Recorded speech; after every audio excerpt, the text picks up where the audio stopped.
Hey now, welcome back everyone. For those who are new, my name is Rudy, and in today's video we're going to be doing a little bit of seed starting.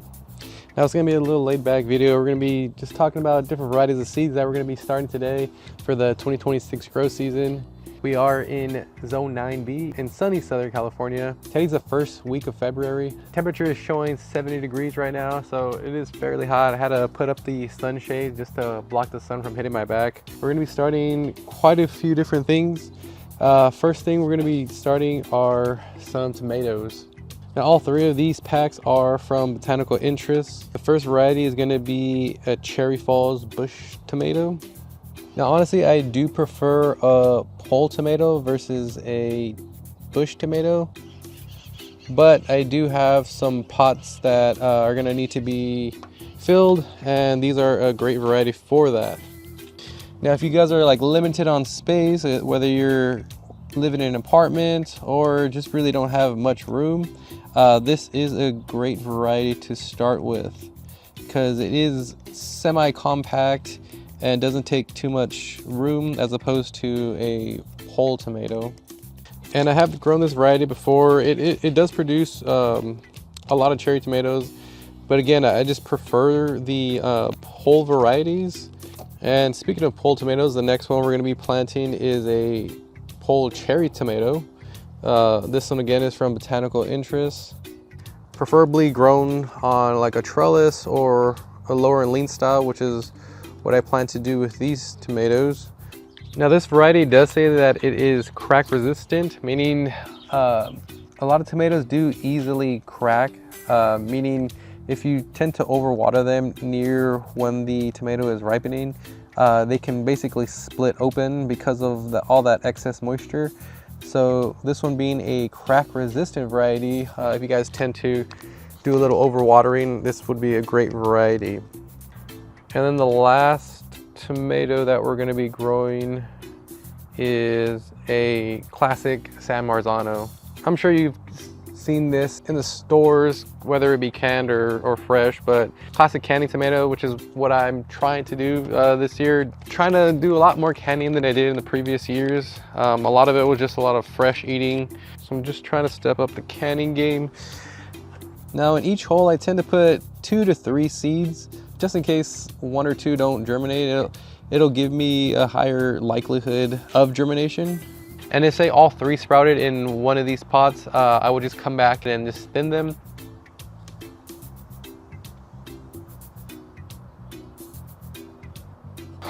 Next up, we have our tomatillos.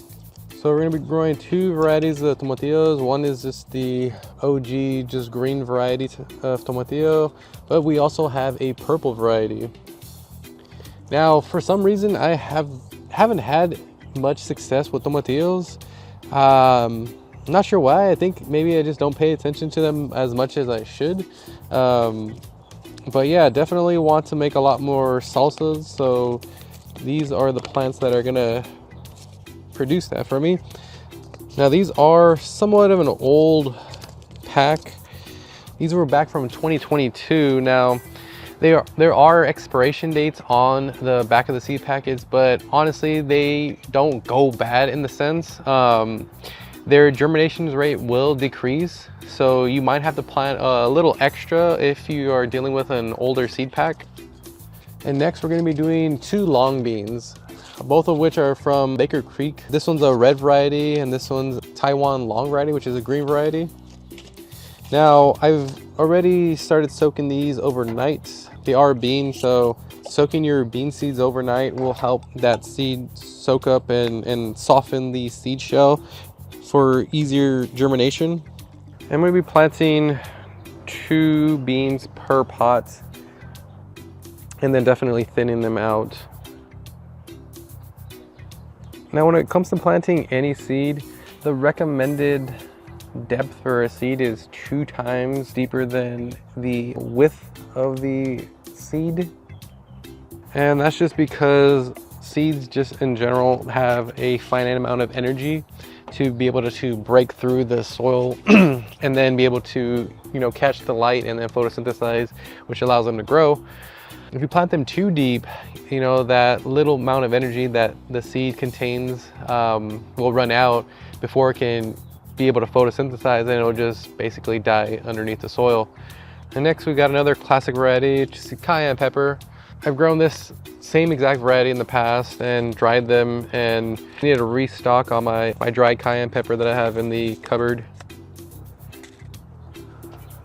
Now in the past, I used to be all about hot sauces and things of that nature. In my older age, yeah, just my stomach is not agreeing with that type of diet anymore. So, but either way, cayenne peppers though is not too hot. I mean, it is a spicy pepper, but as opposed to all like other varieties of peppers that are much hotter, I think this one is a tolerable amount for someone who has like an intolerance to heat. But speaking of intolerance to heat, this variety is called Nadapeño. Now this is a cool variety. I've grown this one in the past as well. This is an actual jalapeno that was bred to not have any spice whatsoever. So if you're like me and have like a low tolerance to heat, this is a great variety. It has all the same flavor as a normal jalapeno without any heat. I made jalapeno peppers with these ones in the past, and they just work out great. You could just eat a ton of them and not have to worry about, you know, your stomach hurting later on. And next we're going to be doing a whole tray of sweet peppers. Now all three of these are from different seed companies. The sweet banana peppers are going to be from M.I. Gardener. I don't remember, I think I've grown this in the past, but it's been maybe 2-3 seasons ago. I want to try pickling these peppers. I know they are just like a normal snacking pepper, you could just eat them raw, but I do want to try pickling these varieties and see how they turn out. The next variety is Jupiter pepper. It's from American Seeds, and I got these from Dollar Tree. Now you don't have to spend too much on seeds to get started. These were 3 for $1.50. I remember just a year ago they were 4 for $1, but you know how that goes. It doesn't cost much to start seeds. I think the most expensive part about starting seeds is the medium that you're going to start your seeds in. But either way, I like to go every start of the season right around this time in February. Dollar Tree has a selection of different seeds to choose from. This last variety is going to be Orange Sun. Now all peppers start off green and then turn to their respective color. This one specifically goes from green to orange. Others go from green to yellow to orange, or vice versa. So it all depends on the variety, but all peppers do start off green. Next, we're going to be growing 4 different varieties of cucumbers. First is a Wisconsin SMR pickling cucumber. Hello, Wisconsin! So it looks to be somewhat of a stocky, short cucumber, more for pickling. But again, the theme of this year is going to be canning. Next is going to be Rhenish pickle. This one looks to be an heirloom variety, prized for its role in traditional pickling recipes. Bumpy texture, grows between 3 to 5 inches.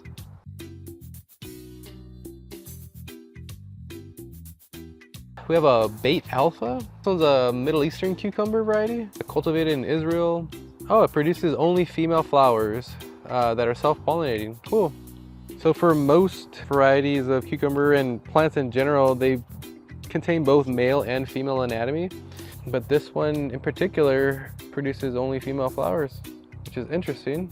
Even though it produces female flowers, it is self-pollinating, which is surprising. All right, well, we'll see how that one goes. And the last cucumber is the Space Master 80. I've grown this one in the past. It's a very compact cucumber variety. So again, if you're limited on space, this is a good variety to try. And to fill out this last tray, we're gonna be doing a Turkish eggplant. Haven't grown this variety before. Last year we did grow 3 plants of just your normal style eggplant, and we had a ton of eggplant left over. Realizing I like eggplant, but for my family, they tend to not like it as much as I do. So yeah, I'm definitely gonna be planting less eggplants this year. It's a very small, compact variety as compared to your normal purple eggplant. And that's the thing about starting seeds. You can find seeds from all around the world, from different flavors to looks, Honestly, I've never seen a Turkish eggplant in my life before. So that's just the beauty about starting your own seeds. You can try all different varieties. I'm pretty sure you won't be finding these, at least in any of your standard grocery stores. But yeah, that's just one thing that I do enjoy about starting seeds, is the variety of things that you can choose from. Alrighty, the next thing that we're gonna be planting are some watermelon. One is gonna be sugar baby variety. This is more of your smaller variety watermelon. It's more of like an individual watermelon, but it says 8 to 10 pounds. I mean, granted, it's a little bigger than an individual size, but we'll try this out this year and see how it goes. The next variety is gonna be orange glow watermelon. So an orange variety of watermelon. Again, reason why I like to plant my own seeds is I'm able to try these cool different varieties. I've never seen an orange variety of watermelon at the supermarket before. And next up, 3 different varieties of squash. The first variety is gonna be a gray zucchini variety. Somewhat looks like your typical zucchini variety, but more of like a lighter color. I'm not sure why they call it gray. One of my favorite meals or snacks is some deep fried zucchini. I definitely prefer that when going out to get hamburgers instead of French fries. It's just overall way tastier in my opinion. Next is gonna be a white bush scalloped squash. Now I believe this is the same variety as patty pan, which I've grown in the past. It does resemble the exact same root, which is a really cool UFO looking squash. And this variety I tend to plant every year. I honestly just like the novelty of it. It looks pretty cool and unique for being a squash, and it does taste great. And lastly, we got a round zucchini. Again, it's unique different varieties that I like to choose instead of just your normal standard zucchini. This one being round. I have grown these before. They get about the size of a softball. There is a recommended dish on the back of the seed packet where basically you hollow out the zucchini and then you can stuff it with basically anything you want.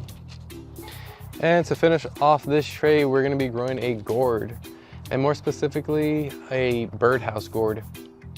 Last year I grew some loofah gourd and a ton of loofahs that I gave my family for Christmas.